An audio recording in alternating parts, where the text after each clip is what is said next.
Hey, Peter, Hey, Adam. do you want to rehearse this intro ever? No.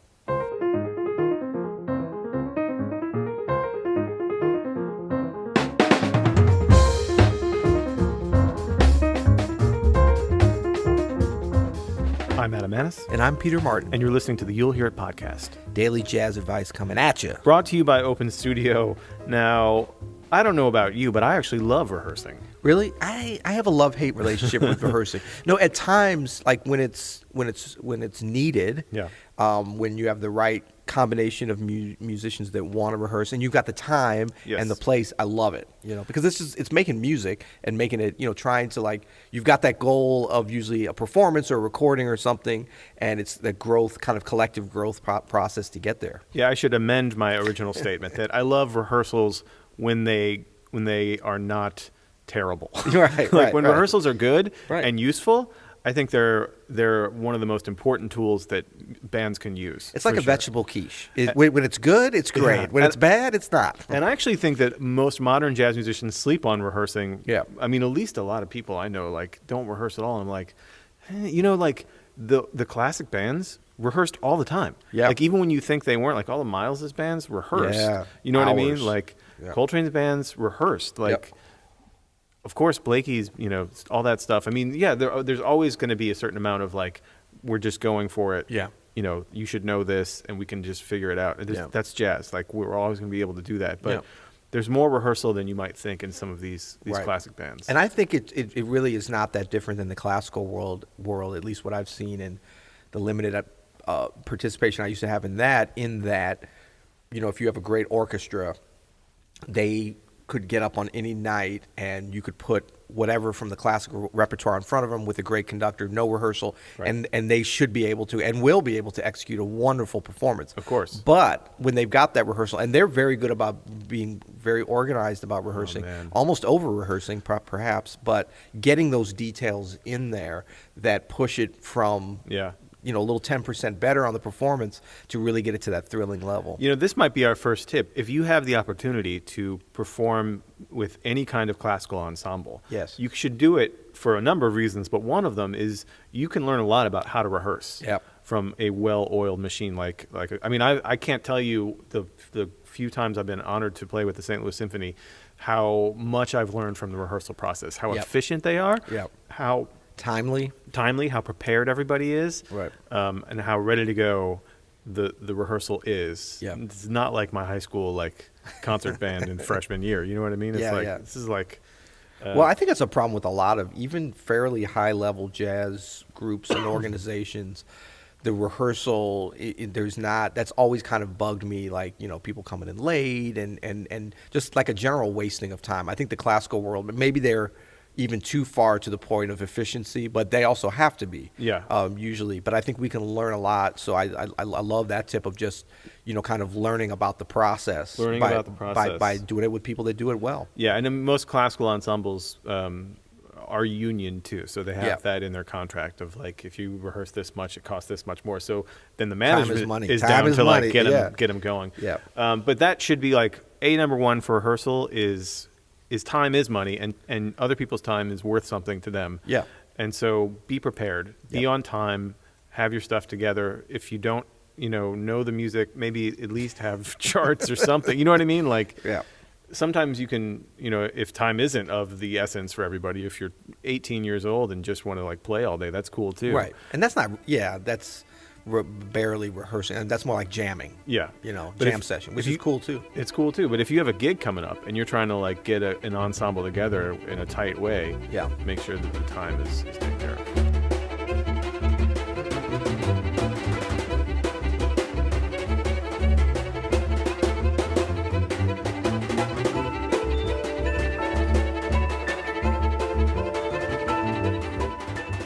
Hey, Peter, if I wanted to view every course Open Studio made, how would I do that? You would go to openstudionnetwork.com and purchase an all-access pass. An all-access pass, that sounds like everything. It's everything. Every course, every lesson. And you might think, well, I don't need all those. Yeah, well, you might though. And in fact, we're going to recommend you go with the annual version so you have all year to check out our wonderful lessons. The annual version, that's $20 a month when you pay annually. Man, come on. Like iced coffee, how much did you spend this week on I iced spent, coffee? no joke, $50 probably on iced coffee. That's right. Now, it is It's getting sad. cooler. Actually, that makes me sad. It'll go down, but I mean, $20 to further. And look, we're trying to just give you some ongoing inspiration, a little bit of jazz love for you at any time, so that as you're practicing, you have fresh concepts and ideas, and you can be inspired by folks like Christian McBride, Gregory Hutchinson, Peter Yep. Martin, Jeffrey Keyser. You know what I love about the All Access Pass is I play piano, but I also play a little guitar. I also play a little drums. Yep. And so I go on there all the time just to like freshen up on stuff on my secondary instruments. And that helps me understand too, as a pianist, all the other things that I'm doing. Yep. And now for a limited time on the All Access Pass, on the annual version, I believe you get access to all of our new packs, which are curated collections about like blues. These have been very, very popular. We have some on voicings, on blues. We have some on modern jazz. We have some on bebop. And Right. more coming all the time. And so what this is we put together sort of the best of thematic lessons from all of our instructors around and structured around specific topics. Wait, instructured around? Yeah. Instructured Man, we're around? streamlining things. Come on, that's how we do it. So go to openstudionetwork.com/all-access-pass and you can get your All Access Pass today. Open Studio, jazz lessons from jazz legends.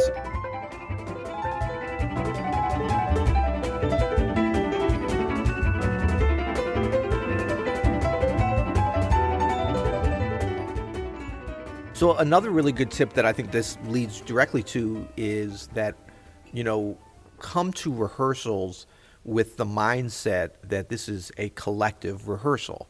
This is not the time for you to learn your part. Totally. So of course that goes along with the be prepared. Right. But really, I think if you have the mentality that this is the time to focus on, not just the obvious things like starting and stopping and how you're going to, kind of the roadmap of the thing, but like how are you going to interact with and play with the other musicians? So like you're not as much just focusing on, I'm working on my part and getting better. I'm listening, number one, listen, Right. but listening to what's happening around you and really going through. I mean, if you think about it, rehearsal, it's like almost like a walkthrough of what you want to be able to do on the performance. So there's, the parts that need, ensemble parts and things you need to coordinate of like how you're going to do them by listening to each other and maybe talking about it and then some repetition. But and then the improvised section, it shouldn't just be about, I'm going to rehearse my solo. It's like, no, how is everyone going to play behind you? How are you going to interact with them? It's all about the collective thing because you're still going to have time to practice. You should have already been practicing this stuff. And even if you didn't, you're going to have to take that time after the rehearsal. So, like, you really have to, I think, commit to that collective will. And that's what I was saying at the beginning. I love rehearsing when everyone's thinking of that. When people are just kind of there doing their own thing, I'm like, let's just all do that at home and then come together on the gig if that's Totally. what you're going to do. I mean, Do I sound bitter? No, that's exactly right. But that's a waste of time. And it's the same thing like if you're at a rehearsal, it's not a jam session. You Yeah. shouldn't take 20 choruses, Yeah.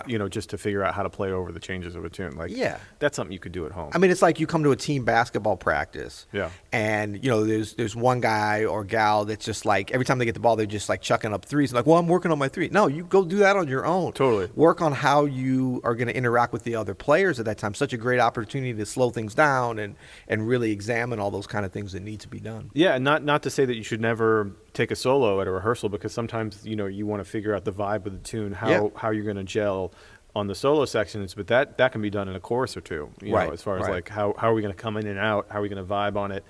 That's all done then. That's a great point, too. Yeah, don't take 30 choruses on. I mean, unless there's some reason in terms of the ensemble for everybody to really learn how to do that.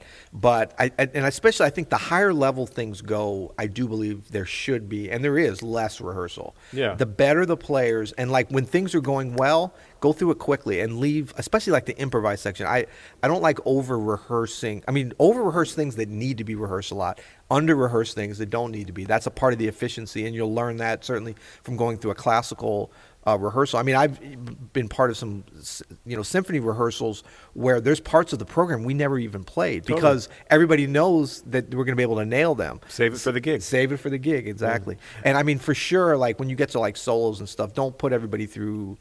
First of all, you're not that great, so don't put everybody through having to hear all your solos. Leave a little mystery for the gig. Well, but you could also actually spoil the vibe of that first time you go through improvising something. You know what I mean? There's some magic in that. So, well, we've been on things before. Remember when it's like stuff starts feeling really good at rehearsal? Yeah, but then we're like, whoa, save it. So Just like we're like cut off because we don't want to jinx it. We want to have that magic still.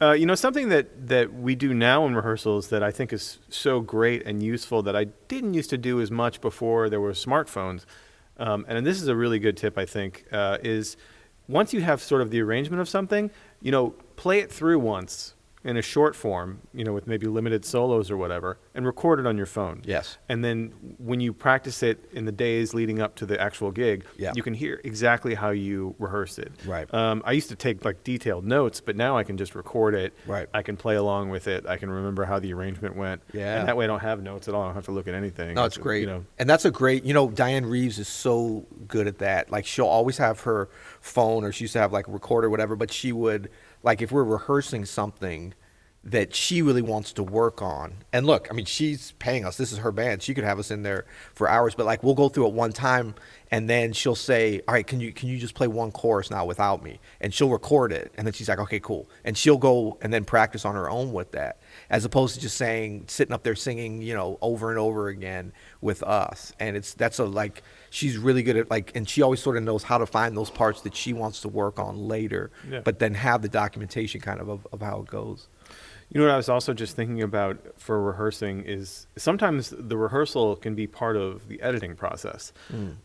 Just because you rehearse something doesn't mean it has to make the gig. And in fact, this is your time to if you haven't really played through material, to be like, you know what? I don't want to play that. Right. That's not working. Yeah. Don't be afraid to cut things at rehearsal. That's great. Yeah. And I think, and that's usually, it's so much easier to cut things than to add things. I mean, we have to add them sometimes, and then you need to rehearse those or talk them through. But everybody knows the blues, buddy. That's right, right, yeah.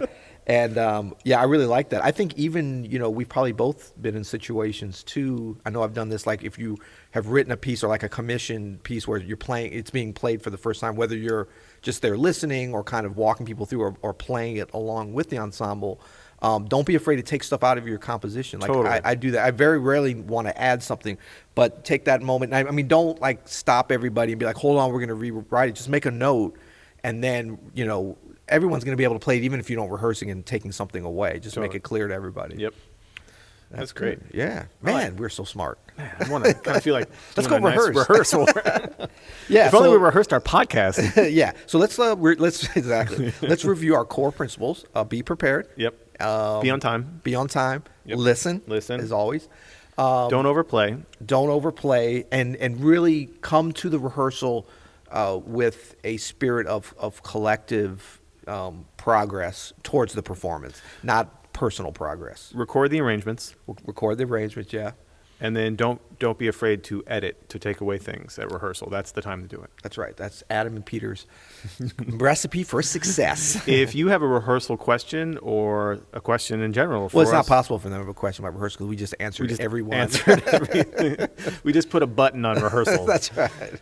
You can go to you'llhearit.com. You can leave us a question. You can suggest a topic for a future episode. You can get a little You'll Hear It t-shirt. A little t-shirt. That's right. Yeah. That's right. And we do have long sleeves, right? We're getting into, for the Northern Hemisphere listeners, we're getting into the winter season here. So for all our folks down under in Australia, which we do have a significant amount of people. We do. We got a lot of love down in Australia and New Zealand. Hey, come on. We also have short sleeve t-shirts. So we do. Cheers, mate. Or they could go sans. You could buy it and then go sans t-shirt if it's really warm out.